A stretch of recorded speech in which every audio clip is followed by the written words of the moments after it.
Bonjour, je suis Patricia Dubé. Je suis une des fondatrices de Parents Tout Inclus, une ressource spécialisée qui accompagne les parents dans la découverte du merveilleux monde des bébés et des enfants. Puis ça, c'est tout inclus, de la grossesse à la vie de parent. Alors, moi, j'ai plusieurs chapeaux. Aujourd'hui, je mets mon chapeau de consultante en lactation IBCLC pour vous parler de tire-lait. Je vais vous poser une question avant de commencer. Ça peut avoir l'air bizarre, ça n'a pas nécessairement l'air d'avoir rapport avec les tire-laits, mais je vous le demande quand même. Est-ce que vous achèteriez une brosse à dents usagée sur eBay ou sur les packs? Je pense que je connais votre réponse. Alors, ça donne un petit peu le thème à mon sujet aussi. Il y a plusieurs personnes qui achètent des tire-laits sur eBay ou sur les packs. Mais je ne sais pas si vous avez déjà réalisé qu'un tire-lait, c'est un objet de soins personnel, au même titre qu'une brosse à dents. Alors, c'est sûr qu'un tire-lait, ça peut avoir l'air moins pire. On se dit, ouais, mais j'ai juste à changer quelques pièces, puis ça va être correct. Désolée, j'ai une mauvaise nouvelle pour vous, ça marche pas de même. Il y a plusieurs.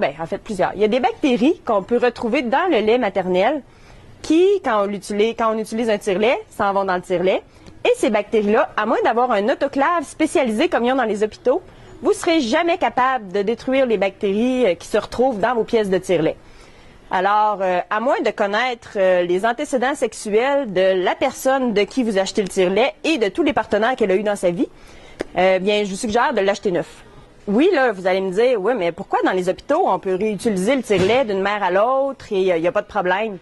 En fait, le modèle de tire-lait qu'ils utilisent dans les hôpitaux, c'est des modèles qui sont vraiment extrêmement spécialisés, qui valent très cher et qui sont complètement scellés. Alors, le lait de la mère ne va jamais en contact avec le moteur. C'est comme le modèle que j'ai ici. C'est un modèle, c'est ça, dans le fond, quand on l'ouvre, on voit que le moteur est vraiment scellé. Donc, la technologie fait que impossible qu'il y ait du lait qui aille dans ce moteur-là. C'est la raison pour laquelle il peut être utilisé d'une mère à l'autre. Par contre, les tubulures, eux autres, c'est là que le lait s'en va. Quand ils sont utilisés dans les hôpitaux les stérilisent dans les autoclaves. C'est pour ça qu'ils peuvent reprendre la même tubulure pour une mère. Si jamais vous utilisez un tire-lait de location, vous allez acheter votre propre tubulure, vous allez pouvoir l'utiliser sans aucun risque, c'est complètement sécuritaire.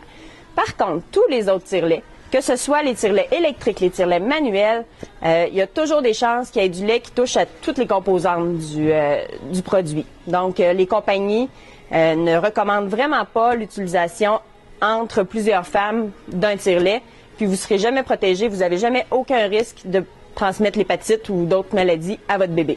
Alors, c'est à vous de choisir, mais moi, je vous le déconseille fortement. Je vous ai préparé un petit PDF pour vous expliquer ça.